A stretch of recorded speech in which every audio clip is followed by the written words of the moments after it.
ng exhorter, ini-encourage yung tao. Ini-encourage, hindi pinapabayaan. Sabi niya, one another so much more as you see the day is approaching. Wala po akong ibang ibibigay na mensahe na paalaala sa inyo sapagkat nalalapit na nga po ang pagdating. Eto, pilusubong bakla, sabi niya, Pastor, maliit pa ako. Sinabi ng tatay namin, malapit nang dumating si Lord. Bumili nga ika kami ng maraming kandila. Ang ibig sabihin ng pagdating ni Lord sa ating buhay is when God will shake you once more and remind you that ang Diyos ang dapat mauuna.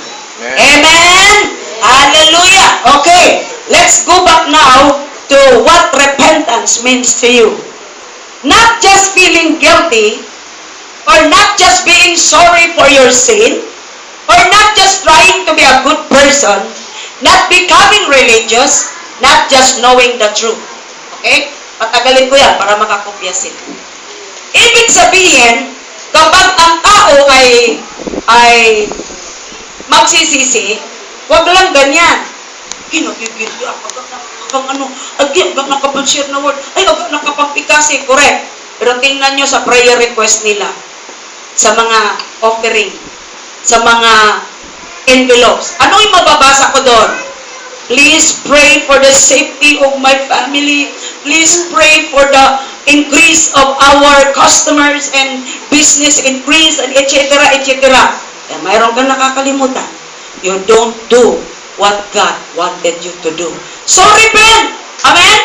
Pagsisihan mo yan lahat sapagkat hindi lang ito hinahanap ng Lord sa inyo. Kailangan po, hindi lang kayo guilty. Hindi lang kayo sorry. Madaling magsabing sorry. Hindi nyo ba alam na may mga asawa na hindi makapagtiwalaan pagdating sa pera? Tumingin sa akin lahat ng babae. Pagdating sa pera, may kaltas. Mabuti kung kaltasin niya, ibigay niya kay Lord, hindi.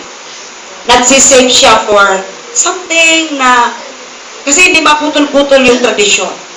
But you know, God is good. Hindi siya titigil hanggat hindi mabago ang attitude ng bawat isa. Dahil sa langit, hindi doon tinatanggap gaano kadami ang deposit mo sa bangko. Ang hinahanap ni Lord, yung pusong dalisay. Ang hinahanap ng Lord ay totoong maglilingkod sa Kanya.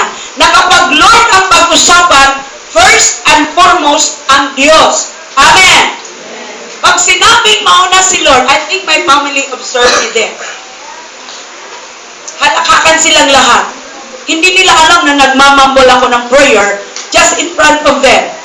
Tapos, pagka alam kong yung conversation is not godly, ayun na ako, papasok na ako. Why?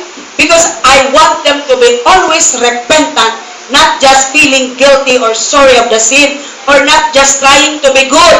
Ay, 2014 ngayon, kailangan New Year's resolution. Wala ka nga solution last year eh.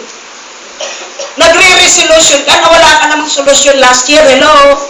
Ano bang kasalanan mo last year? Ano bang hindi maganda last year? Biglang dumating ang 2014. New Year's resolution.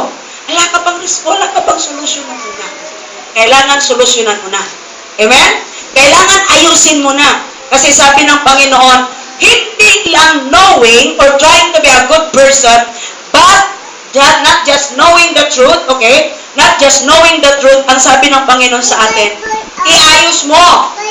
Mga misis, kung hindi ka nasanay na ihanda mo yung damit ni mister mo kasi magtatrabaho, huwag mong sabihin at huwag marinig ng mister mo, bahala ka na din, singa ka mong masikin, huwag ka mong manan.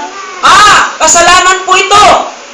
Akala nyo hindi kasalanan yan. Kasalanan ito because this is murmuring against the creation, the beloved of God, which is your husband also. Amen? In Ephesians 5:21, ano po ba ang utos ng Diyos sa mag-asawa? Kanina, may maraming nag-ano dito kanina eh. Nag-anniversary.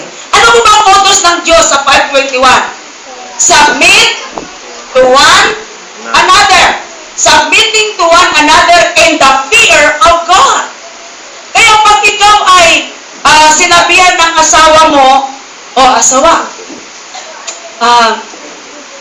ito na lang ang ating budget. Alam nyo, I talk to the seamen now.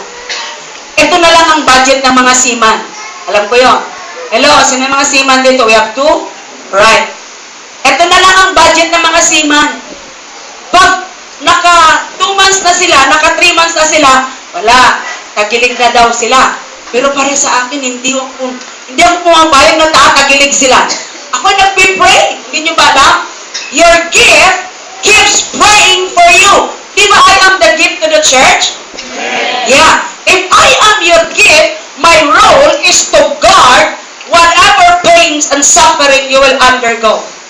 And, okay. So, ang ginagawa ko po ay nagpipray na po ako, Lord, huwag mong hintayin, Panginoon, huwag mong hayaan, Lord, na manglulupay-pay ang mga seaman na ito.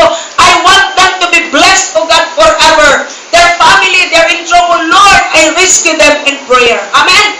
Why? Because this is not the only thing we can do as a church. Remember, ayaw ni Lord na hindi mo pinagsisihan yan. Okay, going to myself. Pinagsisihan ko pag hindi ko kayo maalaala sa aking panalangin. Wala lang, amen. Pag hindi ko kayo maalaala sa aking panalangin, I move back and then direct to my room and say, Lord, I'm sorry. Lord, I'm sorry, hindi ko na ipag-pray, Panginoon. Ang matandang ito, ang matandang babaeng ito, Lord, hindi ko na ipag-pray. Ang naipag-pray ko lang marami kasi sa mga kabataan, Lord, ganito, magsusumbong ako. Kapag hindi tapat ang bawat membro, isinusumbong ko yan. Bakit? Wala akong magagawa but to do my duty to remind everyone to repent before the Lord because the Lord wants purity. Amen? Kaya pag ako umakyat sa inyong bahay, please, huwag mo ninyo akong pagtaguan. Alam mo, nandoon na ako sa ibaba, nakipag-converse na sa member ng family. Ikaw na nasa itaas, alam mong gising ka, tutulog-tulog ka. Hello? Bakit ko nasabi to? Many experience as a pastor for a long years, lagi kong nararanasan ito. Bibisita ako sa mga bahay, ang kausap ko yung tatay o kaya yung nanay, yung mga anak nandun sa taas, manonood ng TV, ang lakas-lakas ng TV, hindi kami lakas po anong gadget na ginagawa. Pero sabi ng Panginoon, tell them to repent. Unless we repent in the last days, we will never enjoy God's blessing. Amen. Amen. So not just knowing your Bible, not just knowing the truth, ha? Sabi nyo, not just knowing the truth. Ano ba yung truth? The Word of God. Magaling ka magbasa pero hindi mo ina-apply. Amen. Alam mong para sa Lord, alam mong gawain para sa Lord, hindi mo binibigyan importansya. Why? Because you don't understand what is repentance. Amen. Take note of this. What is a true repentance? Okay? Being sorry to God for your sins. Alam niyo ba kasalanan niyo? Do you know your sins? Can you recognize your sins? Alam niyo ba yung sabi ng Panginoon, when you know it is correct, when you know it is good, and you don't tell it to others, and you don't do it, it is a sin. Amen? So alam mong dapat mong irespeto ang asawa mo. Hindi mo binibigyan ng puntos yun. Dapat irespeto mo yung asawa mo kahit anong katayuan niya. Ang gagawin niyo po ay gagawin niyo irespeto. Amen? Because God is watching over us. Hello? You need the care of God? Simple lang. Gawin mo yung pinagagawa ng Diyos. Just obey. Okay? So, being sorry to God for your sin. Alam niyo ba yung pag namalo ka ng bata? Sinong nakakaranas nito mamalo ng bata? Hindi na ba uso ang palong dito? Uso pa rin. Uso pa rin. Okay. Si MM, delikado pag namalo siya ng bata. Kawawa si L. Bakit? Si L kasi marason. Pag sinabi niya, bakit mo ginawa ito? Sabi niya, teka lang mama, siyempre, mali naman siya. Siyempre, sinaktan. Ganyan siya magrason. Lalo siyang papaluin kasi marason. Pero hindi naintindihan ng ina, yung bata katulad lang niya. No. Hello, yung bata katulad lang niya. Kasi ang bata ay replika ng magulang. At ikaw natututo din mamamalo. Ako tumatawa ko sabi ko,